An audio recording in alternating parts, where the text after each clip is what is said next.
Dalam nama Bapa dan Putra dan Roh Kudus. Amin. Allah Bapa di surga, kami mengucap syukur dan terima kasih bahwa Engkaulah pembebas, penyembuh segala kekurangan, dosa, kelemahan, keterbatasan, luka-luka kami di masa lalu dan apapun juga yang membelenggu dan melumpuhkan hidup kami. Terima kasih Tuhan. Semoga kami semakin bebas merdeka di dalam menjalankan hidup kami dan bersuka cita karena Engkau sungguh baik bagi kami. Terpujilah namamu kini dan sepanjang segala masa. Amin. Saudaraku yang terkasih dalam Kristus, banyak hal dalam hidup kita seringkali sisi-sisi dalam hidup kita dilumpuhkan. Ya. Mungkin tidak keseluruhan, tetapi secara bagian-bagian tertentu. Dan kelumpuhan ini membuat kita terbelenggu, terikat, ya, entah karena dosa, terutama juga karena dosa. Ya. Jadi terutama dosa itu membelenggu kita, mengikat kita, dan membuat kita tidak bebas dan merdeka.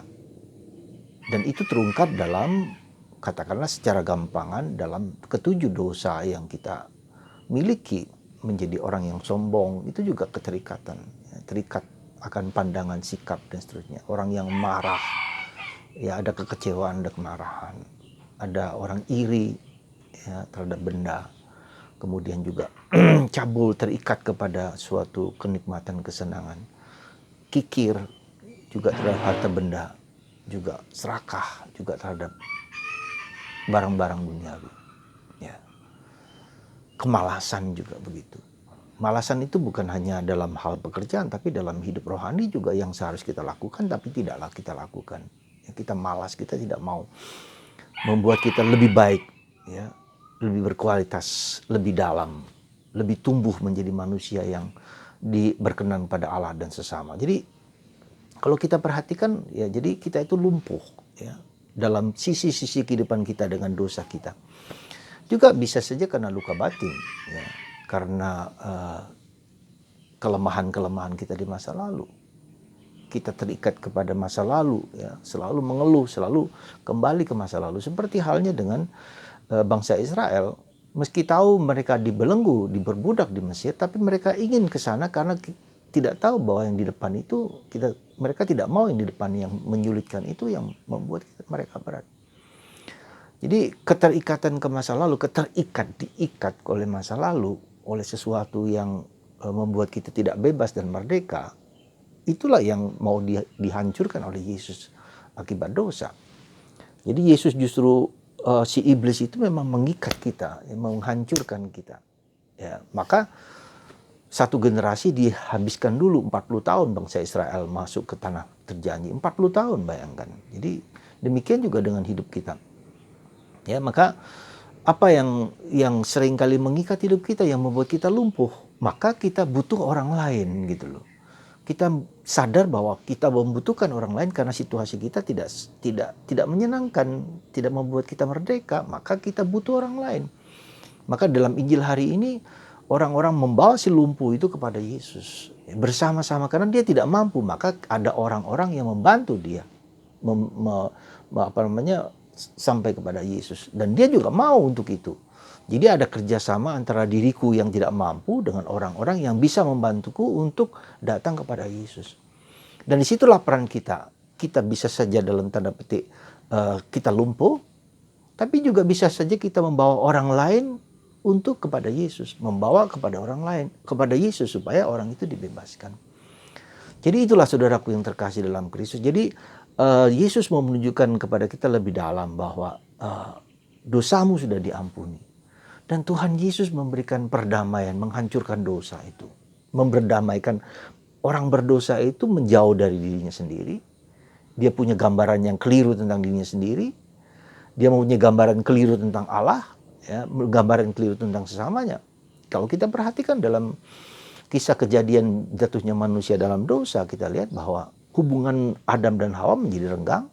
Hubungan manusia satu sama lain renggang, hubungan dengan Tuhan juga renggang, dan hubungan dengan diri sendiri juga renggang. Nah, bahkan menjauh, ya, bahkan mempunyai gambaran yang keliru tentang Allah. Itu Itu pun yang harus dibebaskan, dimerdekakan oleh Tuhan. Jadi Yesus datang justru untuk membuat berdamai kembali, menyatu kembali manusia dengan Allah, menyatu kembali manusia dengan sesamanya, menyatu kembali dia dengan dirinya sendiri. Jadi itulah perdamaian. Perdamaian artinya bahwa saya semakin memahami diriku sebagai orang berdosa, tetapi dicintai oleh Allah. Memahami orang lain adalah saudaraku yang juga sedang dalam proses yang sama. Memahami bahwa Tuhan cinta kepadaku apapun juga. Meski aku berdosa, meskipun aku lemah, ya, Tuhan baik. Jadi ini semua membuat gambaran yang utuh tentang diri kita. Jadi kesadaran, ya, yang besar tentang diri kita, tentang orang lain, tentang Tuhan, dan tentang sesama.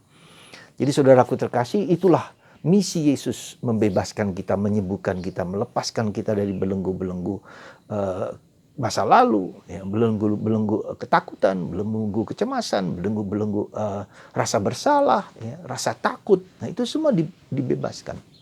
Karena kita yang salah satu unsur penting adalah mindset, cara pikir dan cara pandang kita yang terikat dan terlekat kepada sesuatu. Nah, ini dilepaskan oleh Tuhan.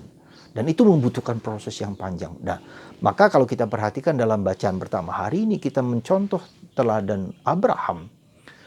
Ketika Tuhan meminta untuk mengorbankan anak satu-satunya, anak tunggal satu-satunya yang menjadi harapan jaminan keturunan Abraham selanjutnya. Tetapi ketika Tuhan minta, ya, dia tidak punya pikiran negatif lagi. Jalankan. Ya. Meskipun kita tahu mungkin dia berjuang bergulat, bagaimana mungkin, ya, anak yang menjadi harapan masa depan di usia tuanya harus dikorbankan. Tapi dia tidak mempunyai pikiran yang negatif, yang jelek. Dan itulah, ya, ketika orang, dalam tanda petik orang yang suci, orang yang bersih, hanya mau menjalankan kehendak Tuhan, tidak punya pikiran-pikiran yang negatif, pikiran-pikiran yang jelek, pikiran-pikiran yang kotor, maka Yesus menegur orang Yahudi yang, kenapa engkau hanya memikirkan hal-hal yang jahat? Ketika aku mau menyembuhkan orang dari sakit, ya, dosamu diampuni dan bangunlah dan bangkitlah. Jadi Yesus menantang, menghardik orang-orang itu yang berpikiran negatif, berpikiran dekonstruktif, ya, berpikiran jelek, jahat. Ya. Nah, itulah orang yang demikian, ada banyak hal dosa, ya, kelemahan dalam dirinya, cara pikir, cara pandangnya yang sesat.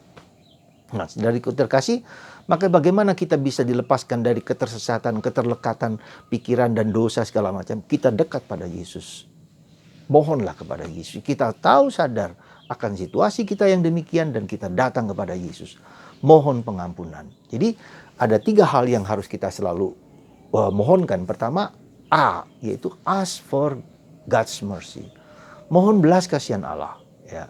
Kita ini pendosa, kita ini lemah, kita rapuh. Mohon belas kasihan Allah. Apapun juga. Entah dosaku sekarang, atau dosa masa laluku, entah siapapun, dosa-dosa hidupku, kelemahanku, keterbatasanku, ya, kerapuhanku. Ya, jadi ini mengandaikan bahwa kita, siapakah kita itu. Ask for God's mercy. Dengan situasi sekarang ini, ya, kita tidak perlu menyalahkan siapapun, ya. Dan dengan keluarga kita, anggota keluarga kita yang mungkin meninggal karena COVID dan seterusnya, teman-teman kita yang sangat mengerikan, dalam tanda petik. Maka God's mercy, ask God's mercy, be merciful for others. Jadi kita juga harus belajar memahami, mengerti, memahami, menerima orang lain apa adanya. Karena aku demikian, manusiaku demikian, diriku demikian, saya pun mengalami, mengampuni, memaafkan orang-orang, mengerti orang lain juga. Ya, memberikan seperti teman-teman yang orang lumpuh itu, membawa berbelas kasihan, membawa dia dibebaskan dari situasi. Kita juga membantu orang dibebaskan dari segala macam belenggu-belenggu kedosaan. Dan yang ketiga adalah completely trust to God. Percayalah kepada Tuhan. Apapun juga, Tuhan tidak pernah berbuat jahat, tidak pernah mempunyai pikiran-pikiran negatif, ya, tentang kita manusia. Dia pikirannya hanya satu, menyelamatkan jiwa-jiwa, menyelamatkan kita semua. Dan itulah pikiran, kehendak, dan niat hati Allah yang paling dalam. Dia tidak ingin satu orang manusia pun celaka. Dia tidak ingin satu orang manusia pun binasa. Dan itulah hati Allah. Jadi ketika kita punya pikiran-pikiran yang negatif, kita serahkan kepada Tuhan. Bahkan dengan COVID ini mungkin dalam tanda petik secara tidak sadar kita beranggapan bahwa Tuhan melakukan hal yang sungguh luar biasa bagi kita. Ya, meskipun mungkin tidak kita ucapkan. Tapi sekali lagi kita hanya bisa ask God's mercy. Lalu be merciful for others. And 3, completely trust to God. Percayalah, persembahkan hidupku, diriku, dosaku, kelemahanku, keterbatasanku dalam hati Yesus yang Maha Kudus. Tuhan berbelas kasih. Tuhan mencintai kita. Tuhan menyayangi kita. Semoga kita sadar akan siapa kita itu.